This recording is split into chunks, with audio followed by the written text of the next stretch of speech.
Having an organized shop is the key to being efficient and getting the most enjoyment out of your time in the shop. Today I'm going to give you my top 5 shop organization tips to implement in your own workshop, and be sure to stick around until the end for a bonus tip that you don't want to miss. Tip number 1, eliminate all clutter as soon as possible, including offcuts. When it comes to scraps and offcuts, this is the #1 offender junking up everybody's shops. It is critical that you'll have a rule about which offcuts and scraps that you're going to keep. This rule is mine. If the piece isn't longer than 12 inches and or wider than 2 inches, i.e. long enough for use in a cutting board or a charcuterie board, toss it.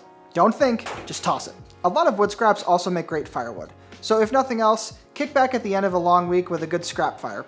You've earned it. And if for some reason you don't like fire, I'm sure there are others in your community who would appreciate your offcuts and scraps. But seriously, ask yourself this. If you threw that thing away right now, would you miss it in a couple months? What about a week? And this applies to all other kinds of junk too. If it isn't working for you, just let it go. Tip number 2, make all tools mobile if at all possible.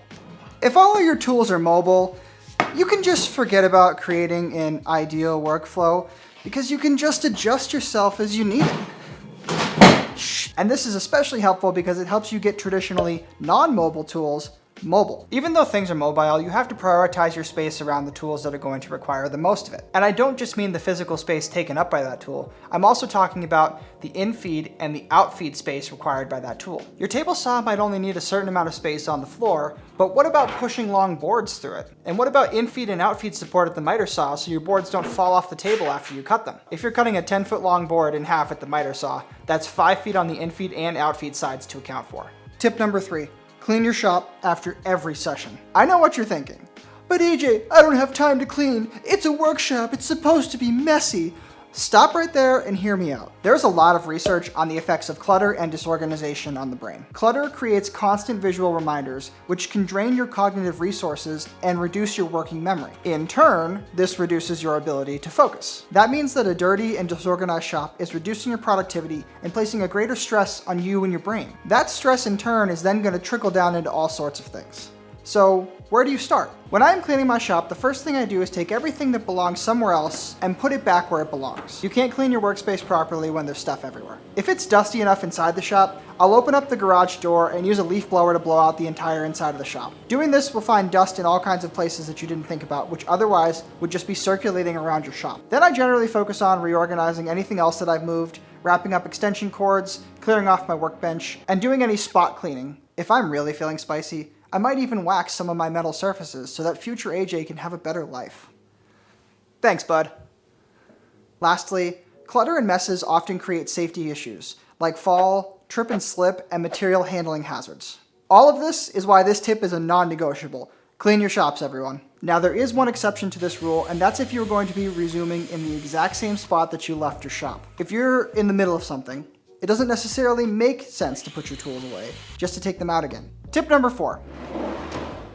Have a dedicated place for everything and group like things together. I really stressed this tip in my last shop tour video, and it really seemed to resonate with a lot of people. By far, the greatest advancements that I've made in my shop have been when I have been deliberate about where my tools, supplies, and materials are going. My shop layout is defined by a few big tools, which are my table saw, miter saw, workbench, and my metal cabinet system. The workbench contains my sanders, track saw, and other tools, and incorporates power and dust collection, so I literally am within arm's reach of everything I need. Any supplies for those things are stored in the bench too, and everything else is stored in the metal cabinet system, which is right next to my workbench and table saw. So it's just a short skip to get whatever else I need. Taking this one step further, for anything that is loose, I really recommend that you find somewhere to put these that is not directly on a workspace. When in doubt, you can always utilize storage totes or old cardboard boxes. Just be sure to label what's in it, that way you can find it easily later.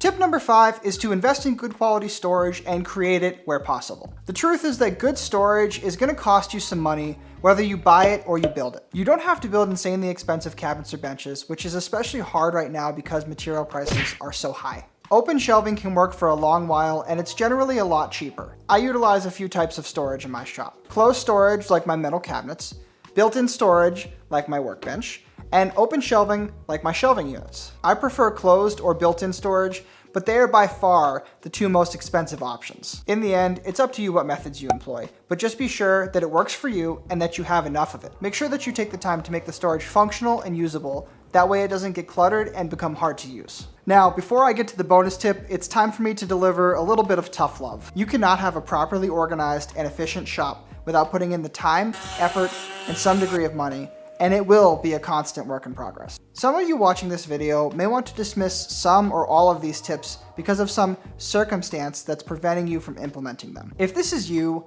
just know that until you get past that roadblock, whether it be an excuse like, I don't have the time or I don't have the money, then please hear me when I say this. If you want to have an organized and efficient shop, you need to stop making excuses for yourself and make it happen. Many of these tips don't require any money, and the ones that do can be done cheaply if you're willing to get a little bit crafty. As for a lack of time, that situation is different for everybody, but unfortunately the shop's not going to organize itself. It's your choice in the end, but don't let yourself be the reason that the shop isn't organized. Bonus tip: get yourself up and running as soon as possible. This tip is for those of you just beginning or any of you who have or are struggling with the concepts in this video. Working in your shop as much as possible and being efficient is your goal. It doesn't really matter if you don't have a defined place for that one tool that you use a couple times a year if you know that you're only going to use a couple of your tools for the majority of your projects. You shouldn't try to tackle all of your shop problems at the same time. You're just gonna burn yourself out. Just know that you'll need to change things as you go. Don't fight it. Don't stress about it, just embrace it and give it a big old hug. If you guys like this video or you learned something, then you don't want to miss my shop tour video, which I've got queued up right here for you.